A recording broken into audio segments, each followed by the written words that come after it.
In this recording, I think it would be interesting to talk about experiencing the things and people and experiences around you from a point of observation. I believe some people would call that mastery. Some people, I don't know what other people would call it. I'm not really sure about the label. But there's definitely an experience that happens when you can observe everything around you and not be attached to any of it. Yes, the idea of mastery is mastering that aspect of yourself. So generally when people first, grow up, when they're in childhood, they start taking in other people's truths. Like your mom, your dad, your brother, your sister, your uncle, your aunt, your grandparents, your friends, the people you go to school with. Each person is experiencing their own set of realities. And by understanding that you're co-creating with them, you often give up your seniority or your point of view for other people that claim to know better. And this, because of the nature of Earth, because people forget who they are to a large degree when they incarnate here, that just becomes the accepted norm. But right now, more and more people are beginning to wake up to their own power.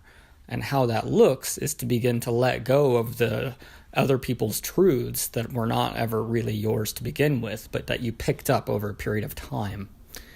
And there's a certain point of observation to make that the most clear in yourself. And that's kind of what we're describing with observing things neutrally, or being in that neutral state of observation. Right. So it's funny because there are different, stages or levels or experiences of it. Because once you reach a certain level of detachment, you're like, oh, wow, I don't have to take in anyone else's stuff. I am observing them. But then there's another level where you literally cannot, it's not that you can't, it's that you don't have to relate to anyone around you. There's no relation. Yeah, so the levels you're describing, at first, when you first catch on that you don't have to live in other people's truths, that you can begin to accept yourself as your own validity, you begin to turn inward and recognize you have your own internal guidance that you can really tune into in different ways. Mm-hmm. The idea is that you begin to clear out other people's truths out of your space, especially perhaps your parents, your mom, your dad. Right. And at that point, you still are having reflections of the truths you're clearing from the outside world to help you clear them. Right. So, for example, if you had a truth that you were unworthy, and then suddenly your boss yells at you that you're worthless, that was a reflection. That's a perfect reflection for you to be able to release that. In the initial stages, that's the initial one. It feels extreme, like there's a gravity to the scenario because you're still clearing it out. So the very first part of awakening is actually quite challenging because you have all these reflections and you have all these unconscious beliefs you've picked up from others. And the gravity of each scenario, you go home and you cry because your boss just yelled at you that you're worthless. That just totally keyed in on that fear, that unconscious belief.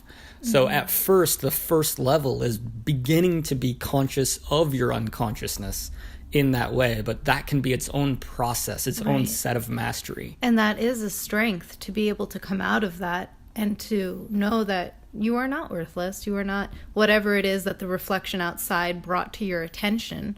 Right.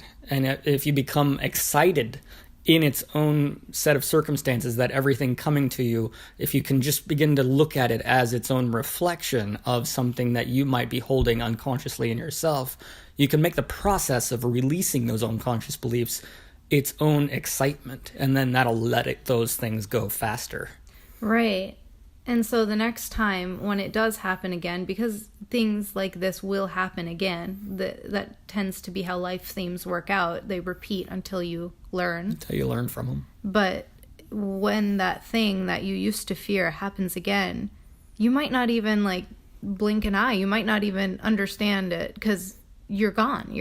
It doesn't relate to you anymore. And so once you've done that to a certain point, more and more you'll start observing other people's fears and seeing them for what they are. And you won't have any point of attachment to that right? You no longer identify with those unconscious beliefs. So then the next time somebody yells toward you, you'll realize that it really doesn't have anything to do with you, and that's that neutrality. As you do this more and more with all your unconscious beliefs, everything starts to feel like one thing, a point of neutrality. You can observe other people reflecting things to you, but none of it is impacting your emotional body. It's not getting in your system. It's not causing you to cry each night. It's just simply a set of circumstances that are, and it's extremely neutral. And that's that next level up in that vibrational sense. Right. And then once you can do that with a room full of people in intense reaction, that feels a little surreal.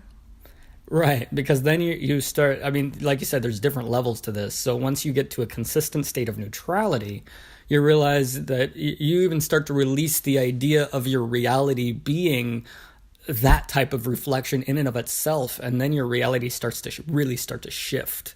Mm-hmm. And it becomes kind of surreal. Instead of the unconscious beliefs being mirrored to you in different ways, you begin to consciously co-create your reality by consciously choosing the reflections you wish to engage in. And this becomes where you begin to consciously manifest your reality around you, as opposed to unconsciously letting it happen to you. Right. And there are even different stages of that, different levels of that, because at the beginning stages, the ego might be like, well, how do I make this happen? But there's also a knowing, because you've reached a certain point of clearing, that you don't make anything happen.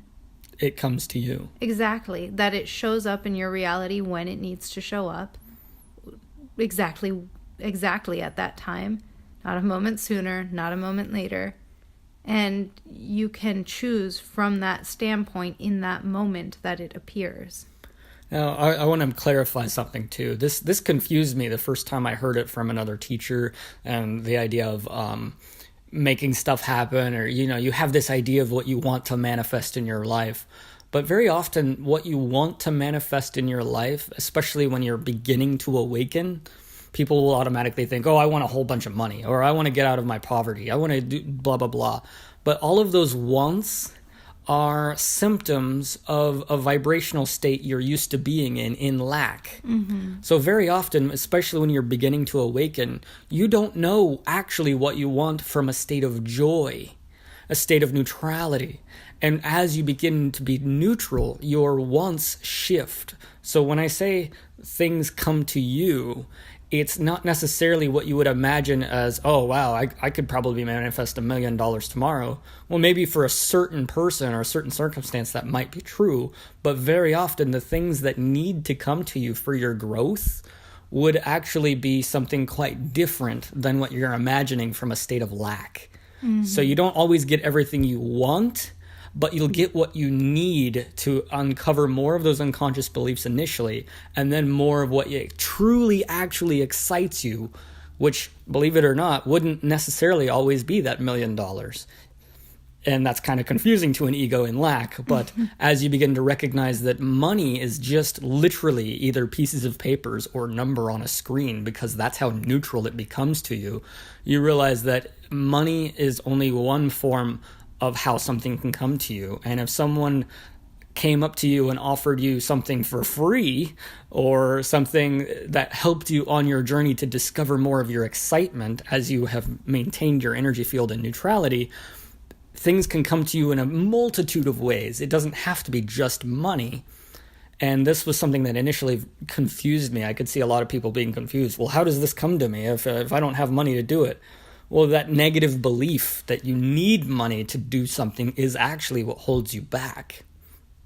Mm-hmm. So by letting even the sense of money be completely neutralized and observing that as neutral, you understand that things that come to you initially have to serve you in some way, even if it's not necessarily money. It'll lead you more to abundance in general, which is things coming to you. I like that. So this all describes mastery. You're becoming masterful in the moment, which is observing the reflections of people coming into your reality, going out of your reality, observing other people's reactions as their own realities instead of something that's symptomatic of you, not taking stuff in, and navigating your reality very fluidly. in the slippery earth we talked about before. Yeah. I like that. You'll start to see that fluidity more and more, even amongst what people would call darkness or reactivity. The polarities, we can talk about that in a different one, the idea of a polar opposites, the dark and the light. But in general, what happens is even that becomes neutral, and Right, you realize exactly. it's all just one thing playing itself out. Yes, exactly. And you can just be, and it's happy. It's joyful. You get to choose, and that's a neutral space of observation. Thank you. You're welcome.